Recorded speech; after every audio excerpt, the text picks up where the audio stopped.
it's not just a trio today. We got all four of us here. Got Justin, got Ian, got the littlest Boyd here available. Thank you for watching IT Live, presented by Academy Sports and Outdoors. Going to talk some great stuff today. Philip Flesher, thank you so much for joining. Thank everybody for joining. We're going to talk plenty of recruiting. Going to talk a little bit about some spread defense.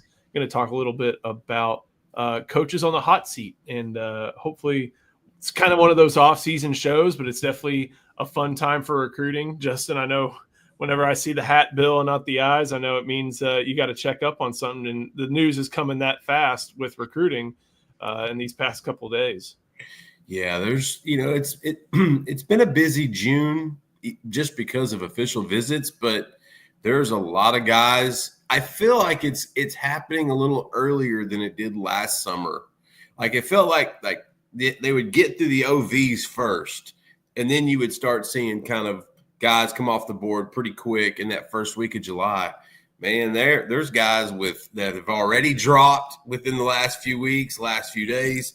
There's more guys that are going to announce. There's an announcement today with Dre Quinn, Vodney Cleveland on Saturday.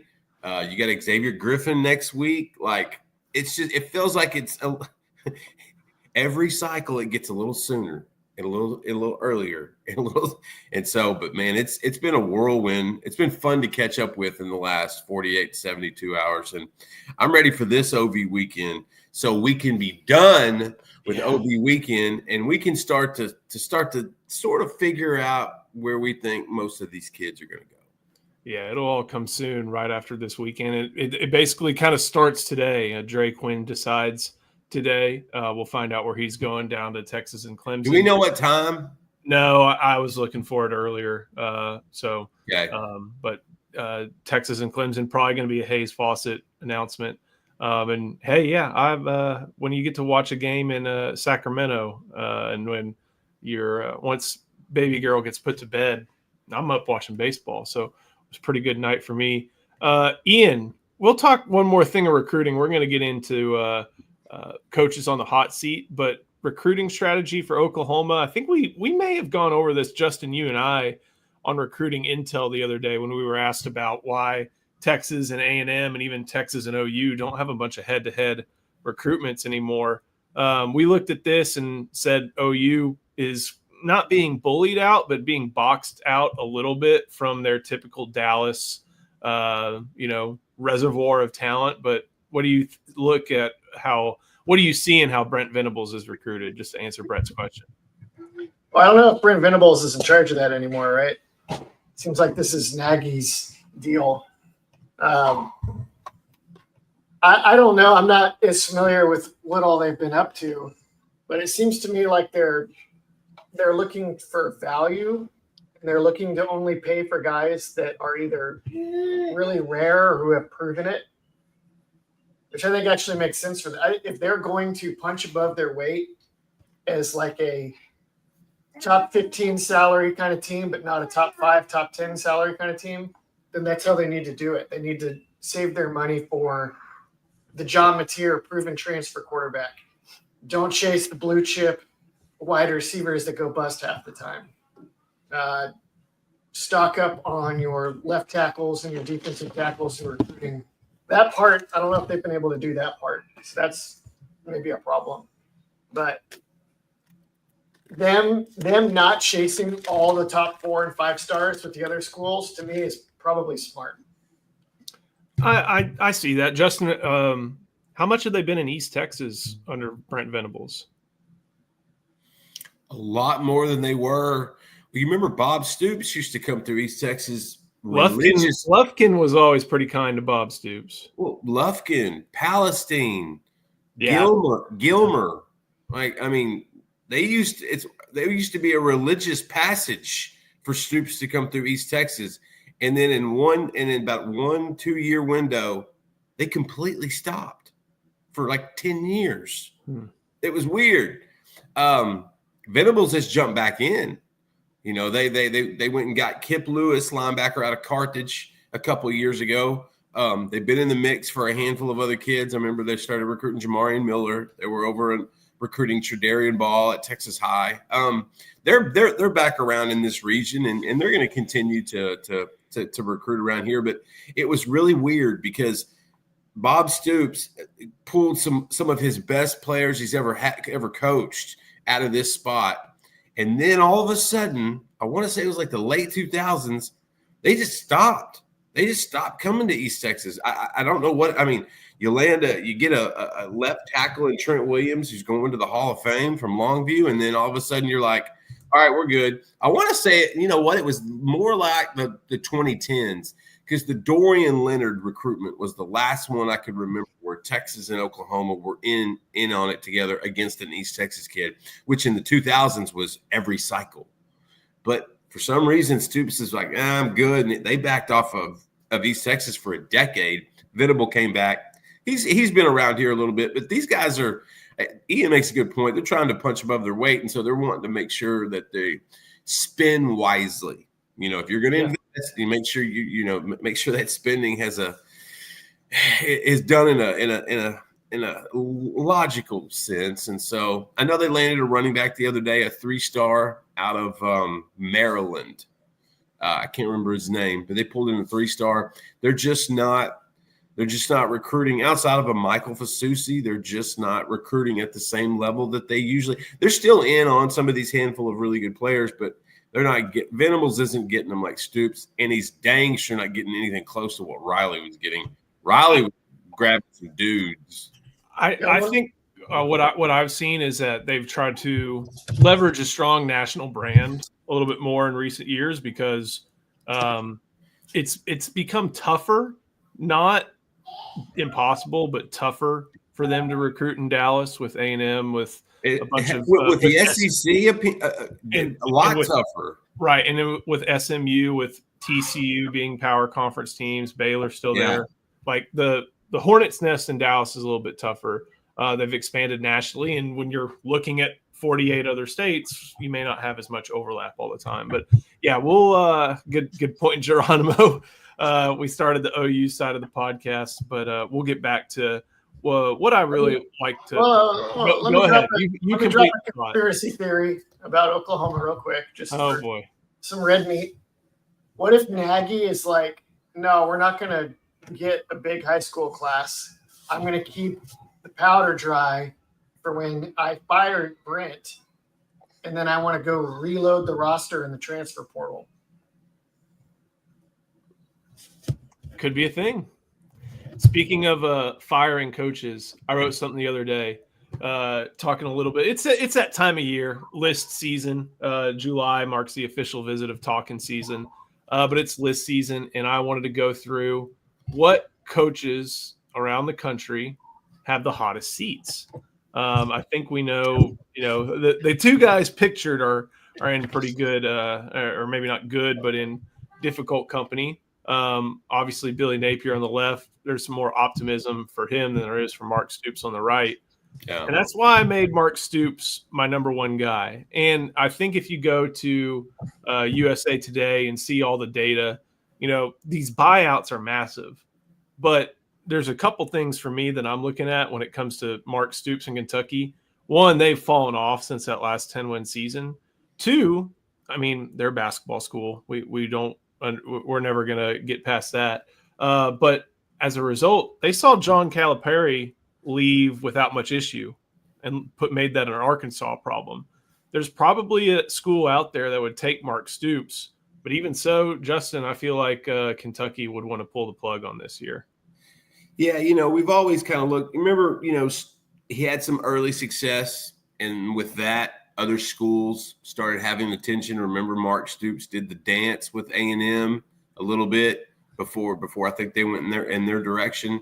I think Kentucky thought they found a guy, and that's why they stuck such a big buyout on this thing, because in case that he decided, well, I want to go to another school, you're going to pay for that. Well, it's kind of backfired because he hasn't kind of the program isn't in the direction they thought it was going to go.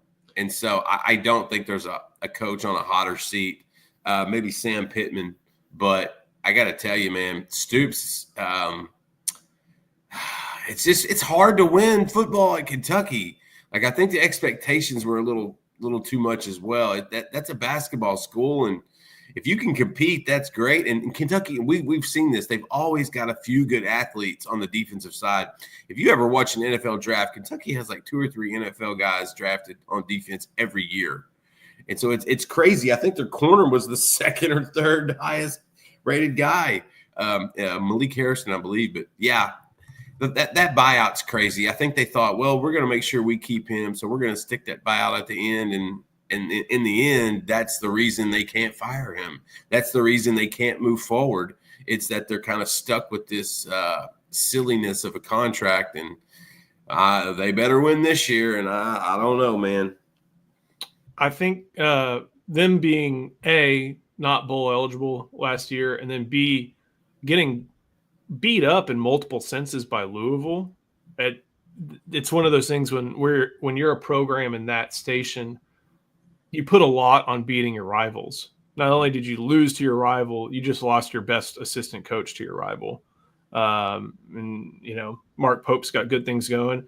And there's another thing, like John Summerall's down there at is he at Tulane or at Troy? He's a Kentucky guy. Like, that's someone who's literally waiting in the wings to take over for Stoops. But they have to get him. North Carolina almost got him until the boosters went the Bill Belichick route. But Mark Stoops in Kentucky, it's a tough one. And I saw some people in the chat talk about how, Sam Pittman should be number 2. Look at that. Number 1. And yeah, I'm right there. No, I think you're right with Stoops being number 1. I really do. The other thing is if Pittman, there's a really interesting clause in his contract. If his record since the start of the 2021 season remains over 500, the buyout 75%. If he dips under 500, it becomes 50%. And so he's 27 and 24 since then. I think the Bobby Petrino taking over thing has kind of run its course.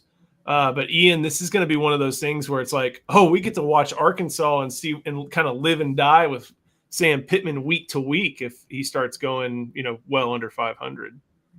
Yeah, especially if Taylor Green and Petrino keep doing good on offense, right? That's what you're getting at, right? Just make him the interim in the season. Yeah. But I think that kind of got played out last year. Like, if it was going to happen, it was going to happen last year. Why not? Why couldn't it still happen this year? Because I'm a Taylor Green fan, so that's a good point. No, it could happen. Especially if, like, the defense goes over a cliff. If Petrino backs his way back into this head coaching job, guys, we've seen some full circle stuff before. But, I mean, this is statue worthy. If Bobby Petrino can come back to the job and take over as head coach of the Razorbacks. Oh, my God. It sounds like Dave South. No, that's supposed to be Petrino. They've got I'm saying there needs to, if he can back his way back into this head coaching job in Arkansas, there needs to be a statue. It's got to be a motorcycle. I want him on the front. I want the blonde on the back. And I want it to say, woo pig suey. You can always come back to Fayetteville. So, like I mentioned, if his record gets to under 500, that's when his buyout drops 25% to half the remaining contract. They start with Alabama A&M, easy win. Arkansas State, which is a big thing for football in the state of Arkansas that they are even playing. And, of course, they put that game in Little Rock at War Memorial. At Ole Miss, at Memphis, Notre Dame, that looks like 2 and 3, but that would still keep them above 500. And then now how they close. Bye week at Tennessee, Auburn, Mississippi State, another bye week at LSU, at Texas, at Missouri. Actually, that doesn't feel as daunting as I kind of thought it could be. No Alabama, no Florida, right? No Georgia. That's not as bad as it could be. That's like three road game near automatic L's though. In Tennessee, LSU, and Texas. And if they can just win on the Walmart logo in Arkansas, they'll be okay. That might be right. then to me, it kind of becomes one of those things. And I don't think they're going to tank. I can see 6-6 or 5-7. I don't think that would get to the under 500 mark. But then, like, it just becomes, what are you doing? Do you want to keep this going, even if you like Sam Pittman? No, remember 2 years ago, he was this close to getting fired, like in November. Yeah. And they were actually interviewing other head coaches while Pittman was the guy. But they decided instead of the buyout money to use that more in the NIL sense. And they did. They were able to kind of bring in a couple guys and keep. I think they were able. It was more for retention. They kept a couple guys, but it just wasn't enough. But that was one of those things where they just didn't want to have to deal with the buyout and a coaching search and all that comes with it at that time. They should have ripped the Band-Aid off earlier. They didn't, and that's why you're seeing a team toil in 500 land. Before we keep going, get to the number 3 hot seat. I like Jackson's question too. I'll get to that right after this. Okay. Before we keep going, got to show some love to Academy. In honor of your service and support for our country, Academy Sports and Outdoors is offering military and first responders 10% off your purchase, both in your local Academy Sports and Outdoors and online from April 27th all the way through July 4th. Exclusions apply, and visit academy.com/discount for details. We appreciate y'all for your service. Appreciate Academy for helping us out. Who is Arkansas's main rival? Arkansas. Oral hygiene. Oh my gosh. Well done. I'm sorry I cut that off. It's okay. I've been saving that one. I had that one in the chamber. It was ready. I saw Jackson's question and it was like, this one's gonna be too easy. Yeah, it's kind of like Geronimo brings us up. Like LSU technically doesn't really have like a rival. They like did. They just screwed it up. It was Ole Miss and Tulane, but they've grown out of that. No, I mean they had rivals. Texas A&M. They had rivals, and they decided, and for good reason, go to greener pastures, future-wise. Let's try it out the SEC. LSU, about every 5 or 6 years, seemed like there was a stretch there where Arkansas and LSU was a great game. 3 or 4 years. The Darren McFadden, Felix Jones. Yeah, absolutely. Those were incredible games, but they don't have a rival. They don't. To them, their rival's Texas, and to another sense, it's Texas A&M. You're talking Arkansas now, right? Yeah. It's for them that is, but I don't. A rivalry truly needs to be two-sided. Yeah. And I don't think it is. Now, old heads will tell you, especially old Texas fans, Arkansas is a rival. It's not the same as it was 30, 40, 50 years ago. I think not to anyone in Austin or anyone outside of Fayetteville, Little Rock. I'm with you there. I wonder if we get there in basketball, we could redevelop a good basketball rivalry with Arkansas. I think it's there. Nobody spent more money in the SEC last year than John Calipari in Arkansas basketball. I think it could be there for baseball. They just have to play. Buddy, you talk about thrill. Going to Paul agony, dude. I can't. Oh man, I'm sorry we've gone on to an Arkansas diatribe, but I'm telling you, watching the College World Series the last few days, the high and the low for Arkansas baseball in that window, unparalleled. Yeah, like just rip your heart out. And I'm not going to root for anybody in Arkansas, but I feel bad for Van Horn. I really do. I don't. I view it as like being a Toronto Maple Leafs fan. What a chore, or a Nebraska football fan. Back to this though. Number 3 on the hot seat rankings, Billy Napier. As I've written basically the whole off season. This all depends on DJ Lagway's shoulder. Justin.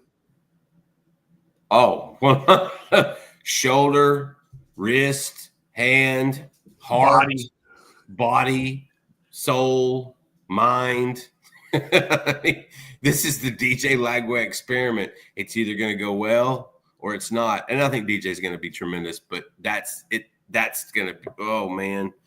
Hey, I tip my cap to Billy. He was walking dead at this time last year. And he really, when he put DJ in and kind of started seeing some of the positivity and the momentum and the development, it gave them a second wind, which we're actually seeing in the recruiting cycle in 2026.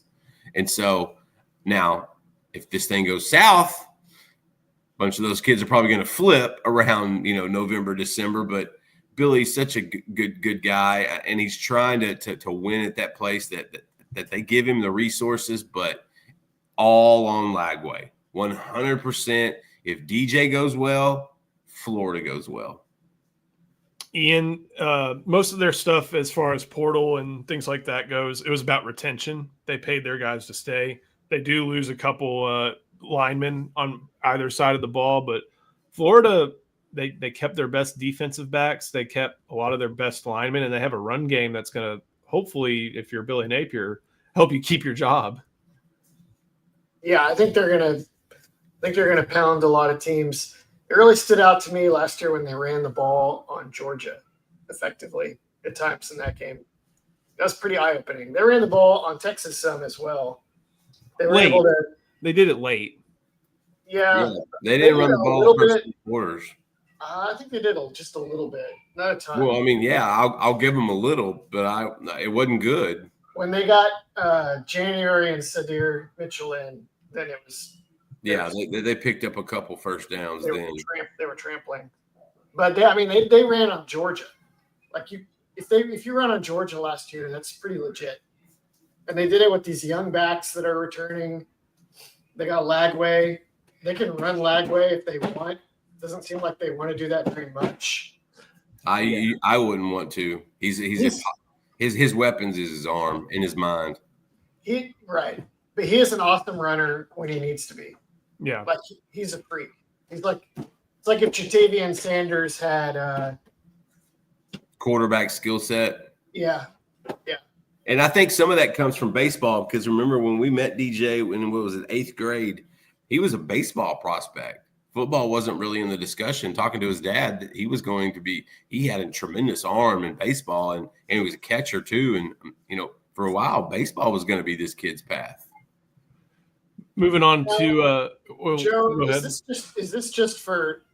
Do you have Venables all the way down 4 just to keep it fresh and interesting, or do you really think he's the 4th most likely to be fired? Because surely it's higher than that, right? Like Napier's chances of surviving have got to be like a million times better than Venables. I don't know. Here's the thing: like, this is the folly of rankings. Like, everything could be a millisecond apart, but someone has to be first, second, third, and fourth. Like, what do you think? I don't want to go way, way, way big into this, but like, if they get 8 wins, he's back, right? Wouldn't it be a massive improvement? It depends on what Nagy and the AT&T guy think of him, because they've pretty much shoved Castiglione out of the way now in Oklahoma, and if they want to move on and they've got the big oil guy in Dallas behind them, they're going to do what they're going to want to do, right? Yeah, my thing is, it would probably take us, I think 7-5, he's toast. But I have a little bit of faith that they can do a bit better than 7-5, because they have 3 gimmies on the schedule, and 4 if you want to throw in Mississippi State. Like, no, I would not throw that in. Okay, so they have 3 gimmies. They have 1.0 gimmies elsewhere. Like, they have 4 wins on that schedule. So can they go 4-4 in the other big games? That's tough.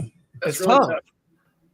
I have a little bit more faith that they can do it. And RT wrote something yesterday about how John Mateer is going to be big on hero ball. And again, 4 is just where he's at. Like, I think that's kind of who John Mateer is, though. Yeah, I think all 3 of these coaches, or all 4 of these coaches, are pretty squarely on the hot seat. Just I had, if Billy starts the season like 2-3, then you better listen to her. you will hear a lot of things like that emanating from the streets of Gainesville. Oh, yeah, no kidding. And don't forget, Texas and Florida, I think they're the first SEC game this year. Yeah. That Texas first game in the SEC is at Florida. Let's just say Arch goes to Gainesville and they shred them similar like they did in Austin last year. I think it would be closer, but let's just say they do. That thing could tilt sideways fast. What if, alternatively, if they beat Texas? How much does that do for Napier? I think it does. I think that'd be worth 3 wins. Yeah. Worth a collateral.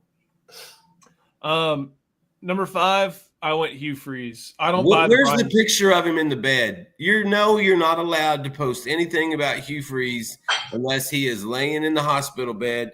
That's Joe's. I want to get that picture blown up 16 by 20 and get him to sign it and give it to Joe as a present, because I know it would never go on the wall in his home, but it would be in his heart. It's not the just the still frame. I got to find the GIF of him, or GIF or whatever it is, of him. Hold on. I found it. This is so funny. I'm telling you, this has been one of Joe's staple memes for a long time. Anything that goes in this direction, Joe throws that photo in there with the perfect timing.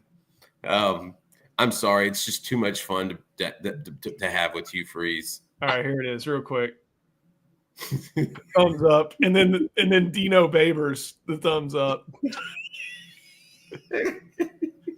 Oh man! And I know we're so tacky.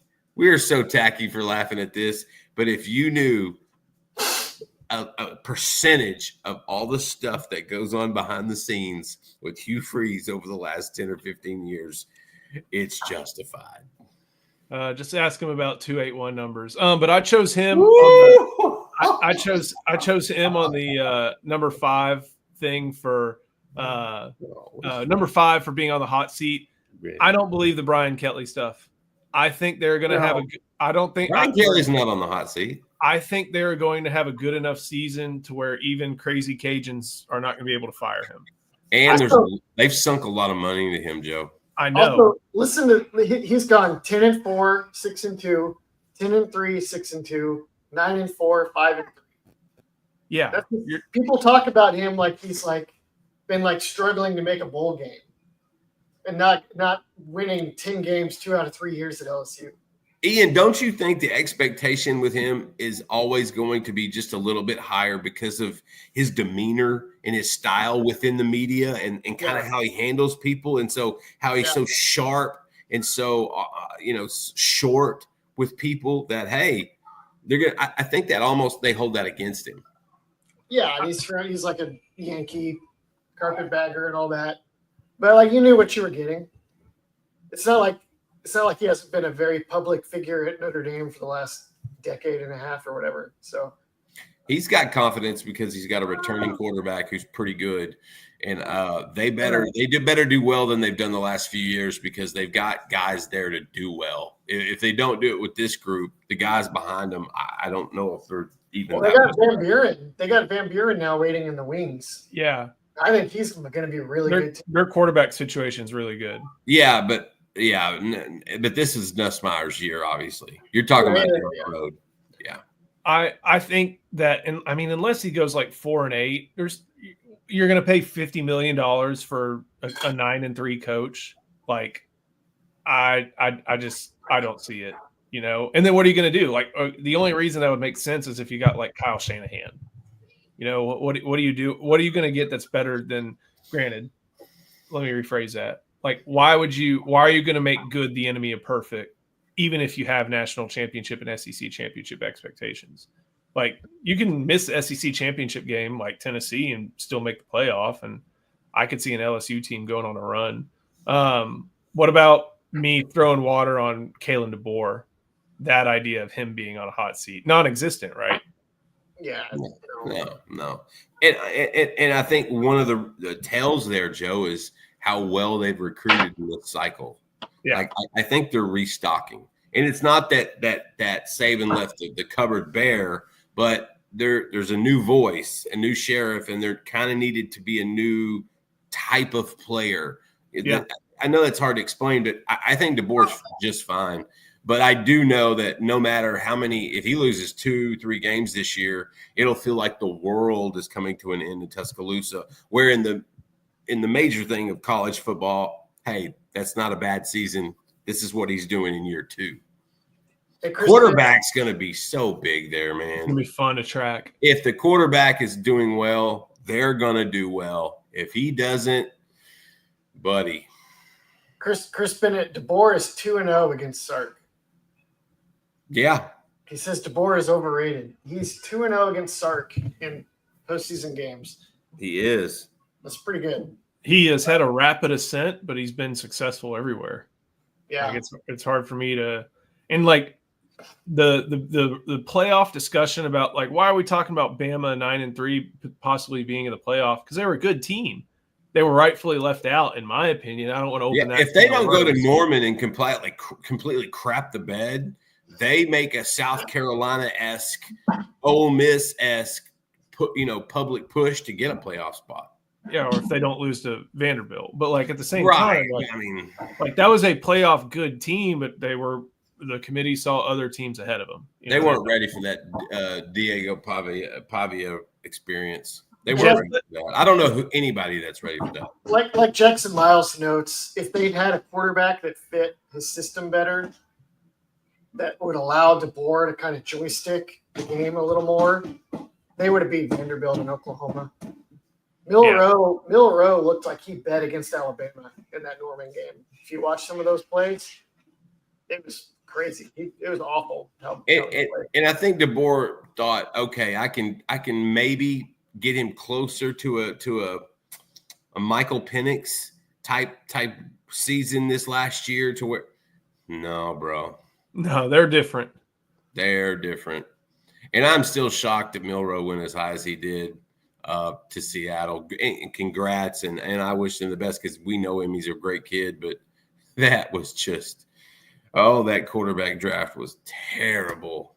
Even for a kid driving 101 miles an hour getting pulled over. I don't even want to hit that algorithm. I bet it'll click. Kind of grab bagging around the country. Just staying in the Power 5. Look at that beauty. Scott Satterfield, Brent Brennan, Mike Gundy. Anybody else comes to mind? I'm going to say this. He's not on the hot seat. But if Joey McGuire doesn't win 9, maybe 10 games, there could be some rustling in Lubbock. Not hot seat. They have spent an obscene amount of money in the last 2 years. They're going to have to see some residual positive effects from that. Do you think maybe he's chatting with Saban in their commissions and he's like, hey. You mean Cody Campbell? I will build you a personal golf course in Lubbock. That you can't move Lubbock closer to everywhere else. And Nick Saban is still of sound mind and body. Like I think if you told Nick Saban, buddy, we got a job for you in Lubbock, Texas, Nick Saban would just say, no, you don't.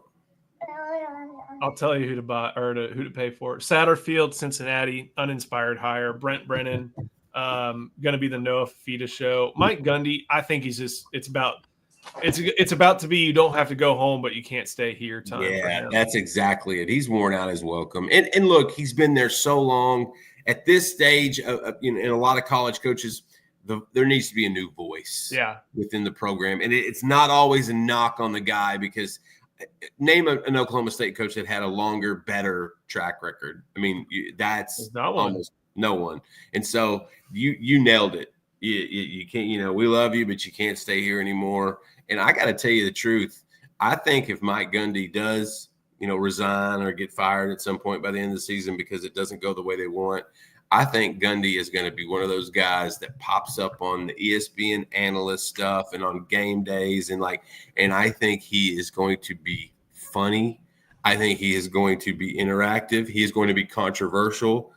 Can you imagine an interaction with him and Pat McAfee? I think Mike Gundy.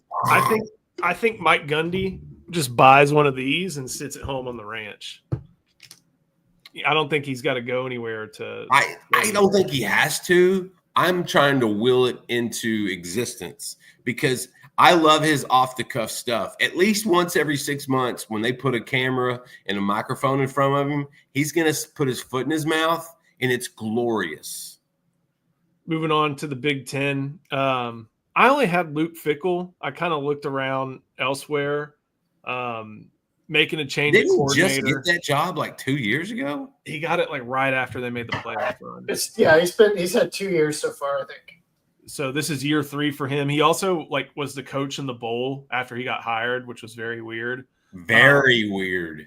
And he went from Phil Longo, who was air raid with run the ball, kind of like Holgerson air raid, to Jeff Grimes, who's wide zone and stuff like that. A little bit more Wisconsin style, but they just don't have the guys. That last sentence, I was actually talking to somebody close to Michigan yesterday for a minute, and that last sentence is not far-fetched. It's too early. Now, if he gets in trouble, know that. he's got some clauses in his contract that I think play a little defense for him, as far as Stallion stuff goes. He's got some slack. Yeah. There. He's going to get, and they're spending a lot of money right now that they weren't really doing the first few years. That's significant, especially in this recruiting cycle. They've been their NIL offers have been significant. But if he can't get past Brad Underwood out of the heavyweight class into like the middleweight class or the welterweight, this experiment is not going to go well when Jake Garcia is your starting quarterback after you sunk a $10 billion into a quarterback is pretty good. Yeah, Ian, you're the Michigan man here of sorts. Yes. I think there's going to be some level of patience with Moore because they have Bryce, but they also want to see returns with Bryce that bode well for the next 2 seasons with him. It reminds me of Jimbo. When they bought Jimbo, that #1 class with all those 5 stars, and then you get all these 5-star freshmen into your building, and you start dealing with the expectations go up immediately, even though they're all just freshmen. They may or may not all be entitled divas who think they all entitled, yes, because they're all making a ton of money, maybe more than their position coach in some cases, right? Yes, sir. Then they don't, and then they're not improving quickly because they think they've already got it, and it's your fault if it's not going well.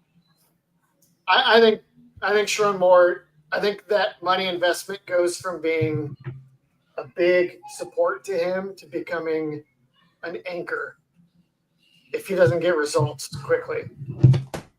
And I also just when they made him head coach, and Harbaugh took like almost every single coach from Michigan that he thought was worth anything. And half of the people that Moore hired were just like grad assistants. That to me was like a big red warning sign of like, does this guy really have the like connections and the ability as a head coach to manage all these resources, hire the right staff and all that? Ian, I almost think Michigan has kind of seen the first year with Sharon, and that's one reason I think they really went deeper into NIL because I think they've realized, okay, this isn't Harbaugh. We're not going to win with a bunch of 3-star tight ends in a solid, unspectacular quarterback. Like I think they recognize that early, and it's like, okay, we're going to have to help this guy. They got to be young and good, and not old. Which I think is going to make the leash shorter over the next 24 months, things of that sort. That wasn't like the causality of it. It was more they had all these donors that were excited to buy in and help football, and Harbaugh would always keep them at arm's length. And so once Harbaugh was gone, they're like, this can be our program again. Sharon, come here. There's a guy over in Belleville. We can make that happen. We can start getting into Atlanta better. I know Harbaugh would get some good 3 stars out of Atlanta. What if those were 4 stars? I think it was a little more like that. I completely forgot about the ACC. I know, all 17 members of it, right? Including and so did a handful of networks. Yeah. Longer list, and I missed a couple, I think, on here. But Mike Norvell, I don't care how much money's there. If he has 2 10-win seasons and 3 under 500 seasons, including a 2-10 year. I think the people in Tallahassee are crazy enough to where if he goes under 500 again, they're going to find that money. Yeah. Their high school recruiting. If they've got a replacement.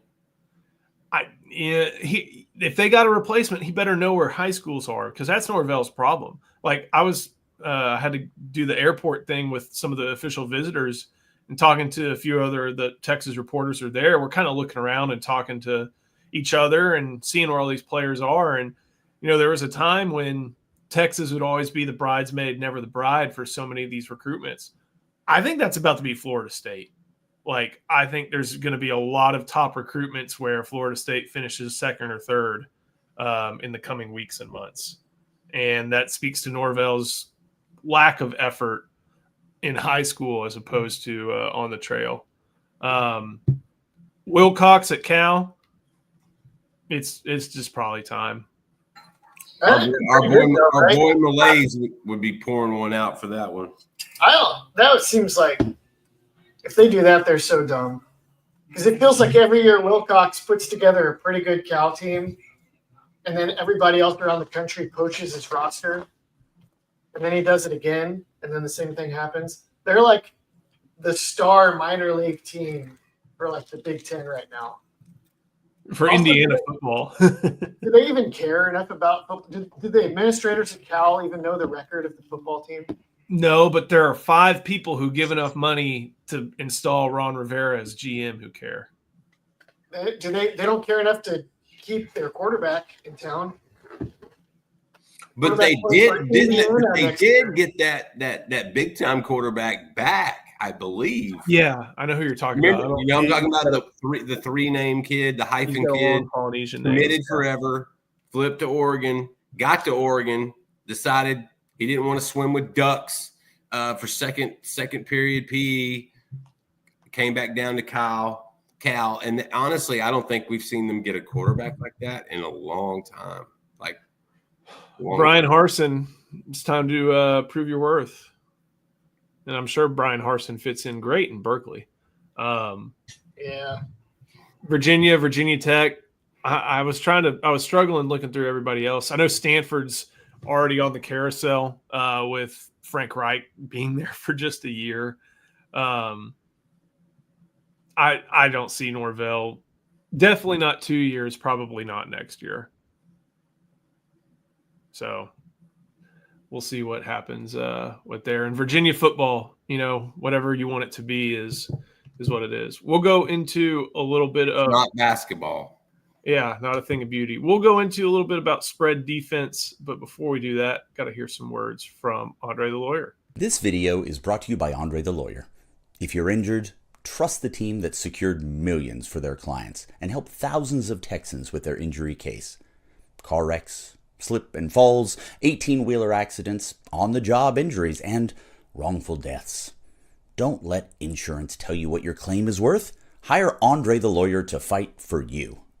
Principal office is in Dallas, but they serve Texans throughout the state. So don't wait and call Andre the Lawyer today at 214-444-8808. That's 214-444-8808.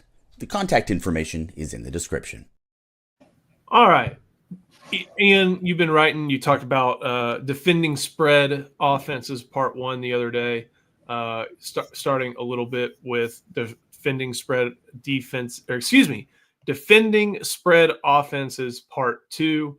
And your big challenge that you identified today is matching the tight end. What type of problems do tight ends really pose to opposing defenses?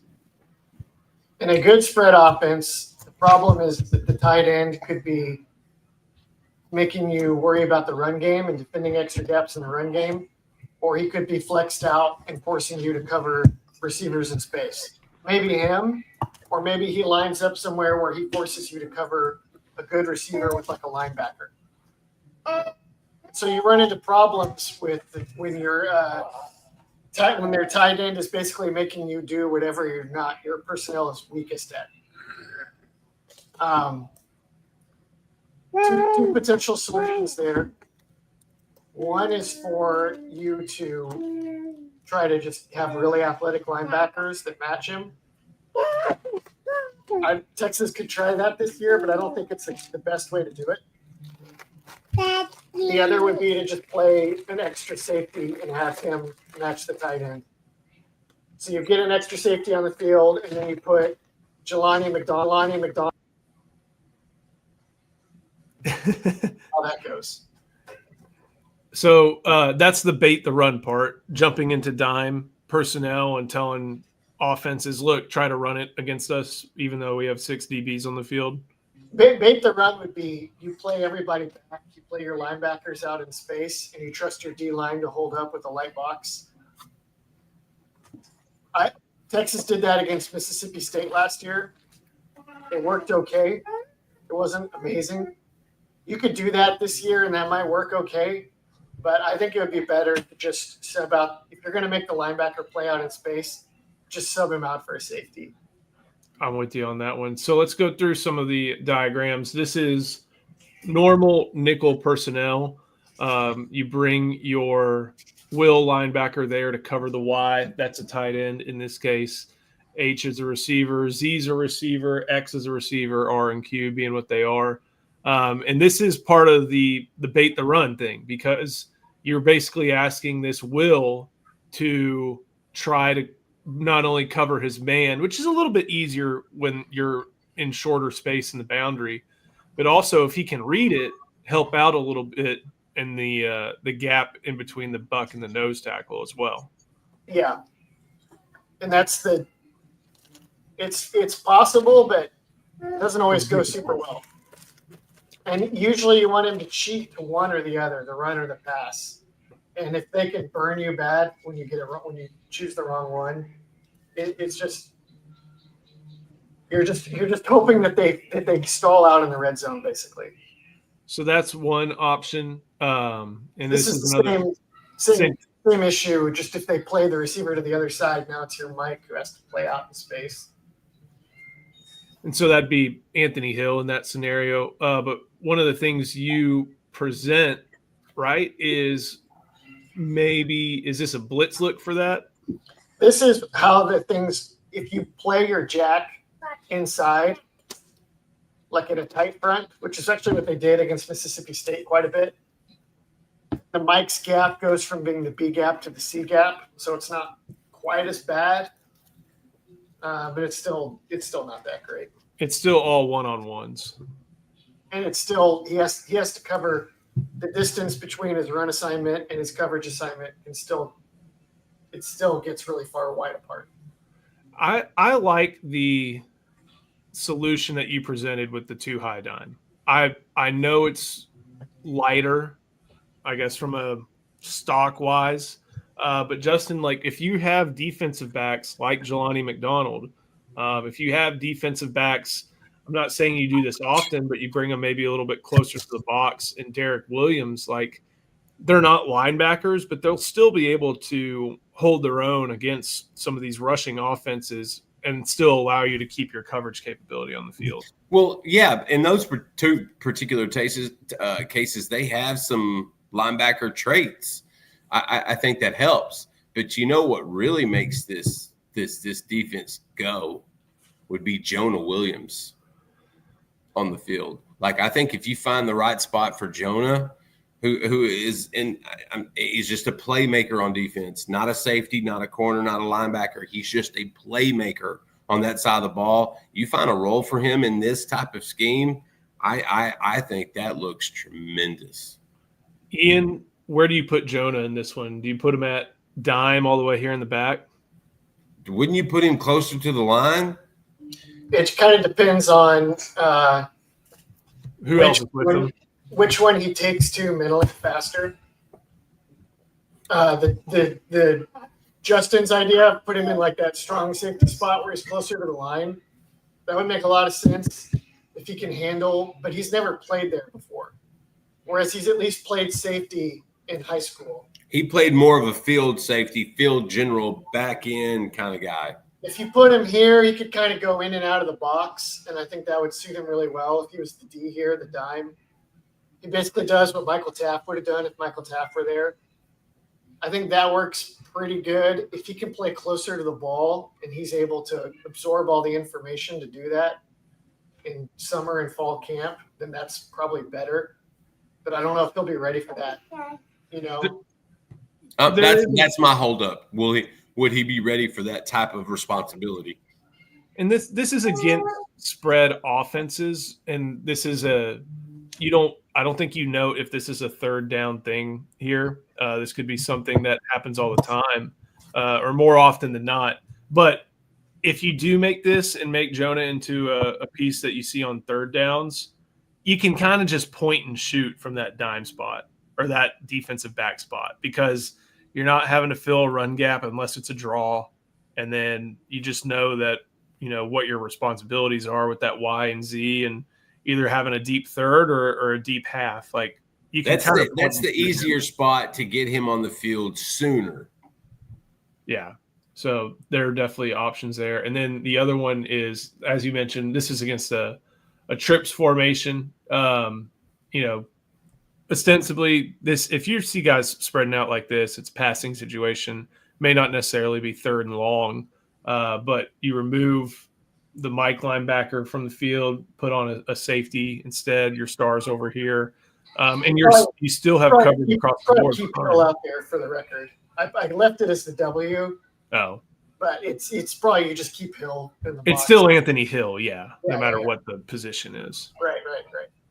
So, and we need to get all the Anthony Hill we can get over the next 6 to 8 months. And so this, wait a minute, go back down there. Did I see Keenan Clayton's name? Yeah. That's Silver Springs, baby. These are your defensive back options. One of the guys that we haven't talked about enough is Jordan Johnson-Rebel, I feel like, Justin. Yeah. And what didn't we want to throw the Chris Brown comparison out? Maybe. Jordan's much more fluid and much more processes things a lot faster, more rapidly, can play multiple positions. You know, they've worked him out in multiple spots back there, nickel, both safety spots. He's going to be a guy that I think they're going to get their set secondary, what they like. And Jordan's going to be a guy, if something happens to one or another of any spots, Jordan can come in and play that role quickly. Like that's going to be his strength. His strong suit is knowing that, does JJR flex after every play? I don't know. But I do know that he's versatile, and I think that's his strength. Not to mention he's gotten a little bit bigger over in this offseason so that he can endure a full season of getting in the rotation and things of that sort. And I think that's big for him too. But, yeah, I mean, he can play both safety spots. He can play that star role. I just think he's going to be a guy that they'll find a set lineup, and whenever someone misses here or someone has an injury here or something's going on here, you can just put Jordan in certain spots, and you're not going to skip much of a beat. Ian, anything to add on some of the personnel? Him at 200 pounds, guys, is significant. It really is. I think maybe the easiest way to do it is probably to just slide Jelani McDonald there and replace him at nickel with Gilbo or Wardell Mack or whoever else can play nickel. Slide Jelani where? To the box safety. Oh, okay, yeah, okay. Replaces the linebacker. Because if he was the big nickel last year, which meant when teams played with two tight ends, but the second tight end was like a really good receiver, then instead of using Gilbo, they would use McDonald as the nickel. And if he's that guy for you, where you're like, He's kind of an in-between safety linebacker. He can cover tight ends. He can play physical on the edge. That's exactly what you want this role to be. So if they just used him there, I think that would make a lot of sense.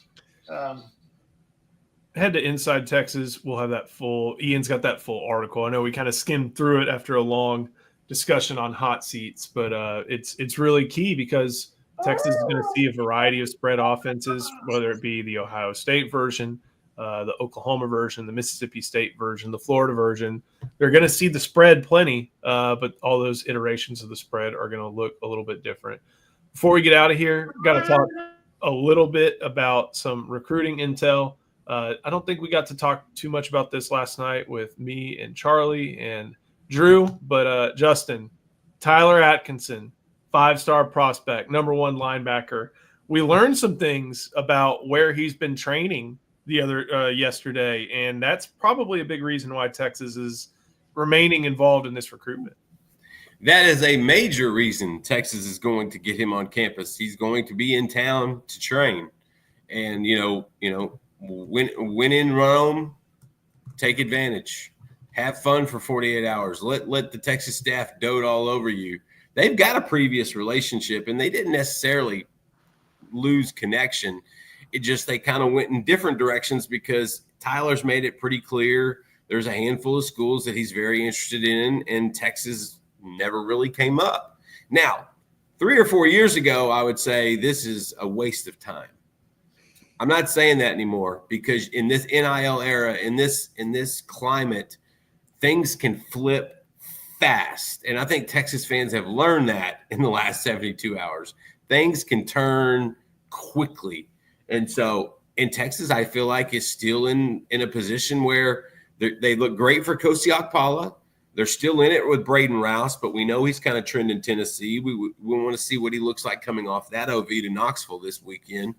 They need a big thumper at linebacker. Johnny Nansen needs this guy in this class. He needs his Anthony Hill. He needs his Keenan Robinson. He needs like that big guy that they can put in there. Developing Anthony and especially Ty Anthony Smith over the offseason has been great. We've seen it from the coaching side. We need to kind of see a little bit more from the recruiting side. But just understand, don't get over your skis with this kid. Just take it day by day because Ohio State is in a great spot there. Georgia is your leader right now, and Oregon is lingering right behind. And those are the 3 schools. If you're talking about Atkinson, that's the 3 schools you start with.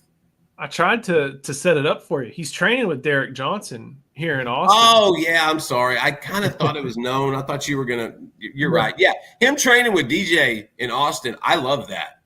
Absolutely love that. And if you watch some of his clips, he looks fantastic.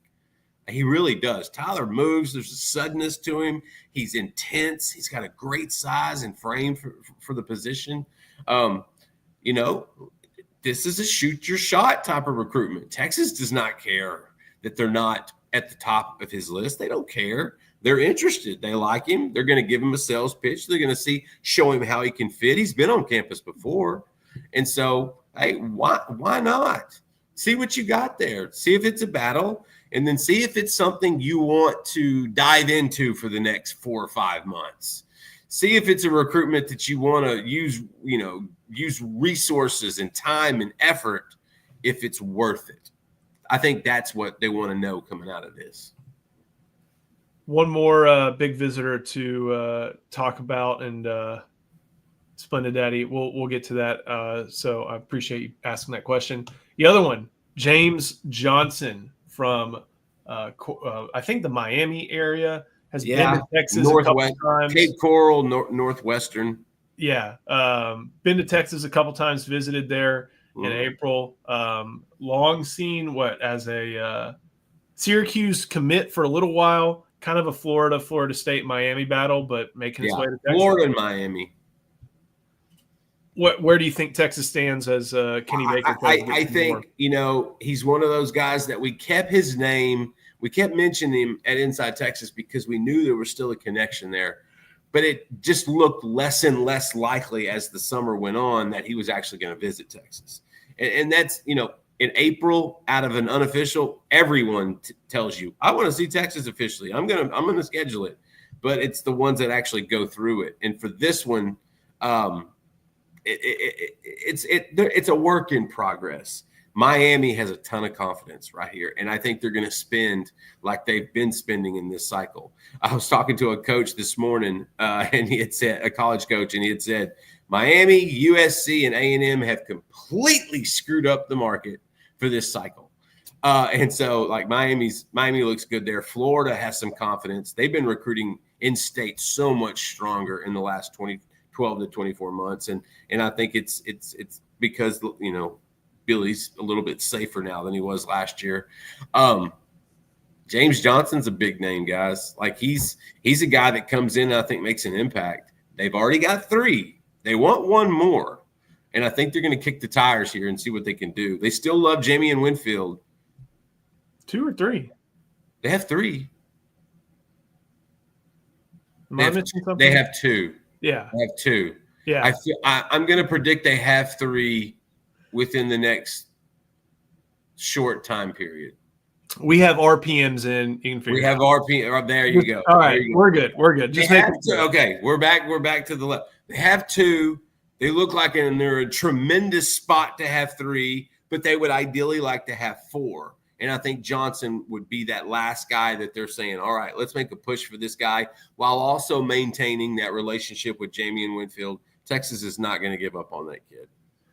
I think that does it. We got a lot of recruiting stuff, and I wanted to get to this. This is a really good question from Sugar Daddy. I'm surprised no one ripped Kenny Dillingham away from Arizona State.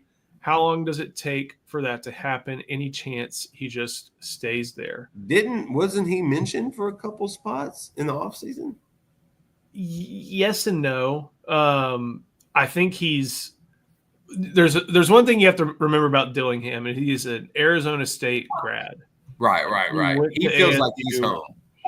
He's younger than Ian, which in talking about head coaches, that's pretty impressive. He's at his water. He's got a good deal being the Arizona Pac-12 team, or excuse me, Big 12 team in Phoenix, and they have a pretty good NIL situation, it seems like. So that's to say he's in a good spot now. I feel like if he has one more, like maybe Big 12 championship season or another playoff season, somebody big's coming. One of the big dogs is going to come calling, and we'll pull him away from his alma mater. Yeah. He may just want to stay there for a while. I don't know if he's like looking to take a big job just yet. He may be happy to just like sit and learn and boost his alma mater. Kind of like Matt Campbell. I mean, Matt had some shine early on, and he still has shine. It was always a school coming for him. Yeah, according to Matt Campbell, he'd have more shine if he didn't recruit quarterbacks that like to play blackjack. Yeah, well, I mean that kind of worked out good for them. The other guy ended up being pretty good. It really did. Hey, Rocco baked. It really did. Matt Campbell's like the warning sign for what could happen to Dillingham. Because good point. He wanted to find the right spot, and then it never timed up. I think Dillingham is going to be tough to pull until a big dog comes calling, and maybe that's if USC can. There's no way that USC would go that way unless he won a national championship or something. USC's too proud for that. They might. They want somebody that's going to burn their steak. It took me a second to get that one, but it's a good one. I try to put that into everything I do. I wonder. He also may seem like a guy like he's got some schematic chops. He's not just a rah guy. He's good at that. No, you're right. You're right. And so maybe if he has another great year with Sam Leavitt, maybe the NFL comes calling. I think that's a great point because I think they're going to be really good. I think Sam Leavitt's going to be a top 5, top 7 quarterback in college this year. This is a good point. Would he go to Florida State? I would. It's tough. I would not do that. I think Florida State's problems are Mike Norvell problems and not Florida State problems. That's a Florida State problem. Yeah, but I don't know how long that's going to be the case. Well, I'd want to find out. Fair. The problem with Florida State is they're playing this dance with the ACC, bouncing in and out, looking for other places. There's some instability there that I wouldn't be comfortable with. The Florida State problem that's biggest for me is that Mike Norvell, as we talked about the hot seat stuff, like he just doesn't recruit high school. It's like, I'm going to portal everything. He's got his third straight portal quarterback. Then why take a job in the state of Florida who has more recruits in a 4-hour block region than anywhere in the country? Like that means there was no foresight there. Yeah, I'm just not thinking if they can find the money, they probably want to make that move quick. But at Florida State, finding the money is seeming to prove difficult. So, if you're Florida State and you spend $70 million to buy out Norvell or whatever and his staff, is Kenny Dillingham enough of a proven commodity to justify it? Or if he goes back to you got somebody lined up who's a little more proven. If he goes back to the playoff, yes. Yeah. Okay. Back-to-back playoff, I'll give you that. And he's in a conference where it's kind of wide open. If you can jump out of there, you're going to have a playoff spot. You're going to have a chance. And I think that's what a lot of these teams just want, a chance. Exactly. But I like Kenny. I listened to him. We talked to him during the pre-bowl stuff. Like, Kenny's hard not to like. Yeah. Just God forbid Sark, Texas wins the national championship in 2025 and Sark gets this over-the-top offer to come coach the Dallas Cowboys or whatever. Dillingham would be a guy, if I was Texas, I might be on that phone pretty quick. Hey, what are you thinking, brother?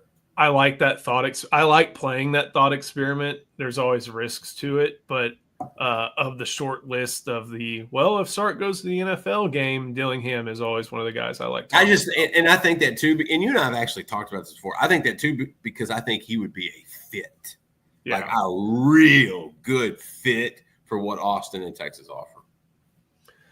Hopefully, it doesn't come to that. And young energy, that youthful energy that I think sometimes gets overlooked in the college game. I was about to say, hopefully it doesn't come to that, but if we're talking about Sark winning the national championship. Yeah, I'm about to say, if Sark wins the national championship, we'll make do. Ooh, this is a good one. Who is Arch going to bring to SEC Media Days? Should be Anthony Hill. Michael Taff and Colin Simmons. So it's Michael Taff, Colin Simmons, Arch Manning, and I think DJ Campbell. I don't think they get that many. I think they only get like 3. Is it 3? Taff will go. I was told 2 from each side. Oh, okay. So we'll see. But I don't think they're going to leave Anthony Hill at home. No, actually, he's got seniority over Colin. It might be Anthony. Yeah. And Colin in front of a mic might say whatever pops in his head. But no, you're right. I think they may take Anthony over Colin, and they should. They should. Anthony's is the leader back there. Him and Taff. I'd say Taff and Hill on one side, and then Campbell and Manning on the other. We'll have plenty more, not just from Media Days, which is in about a month, but from recruiting this weekend. Justin, you and I have recruiting scoop tomorrow. We'll have Inside the Program tomorrow. The deep dive comes out in about an hour. So there's so much to talk about, so much to see, not just on the Inside Texas Football YouTube channel, but on Inside Texas as well. So come join us. Come sign up. We'll see you there. Justin, Ian, thank you so much. We'll see you next time on IT Live, presented by Academy Sports and Outdoors. Bye.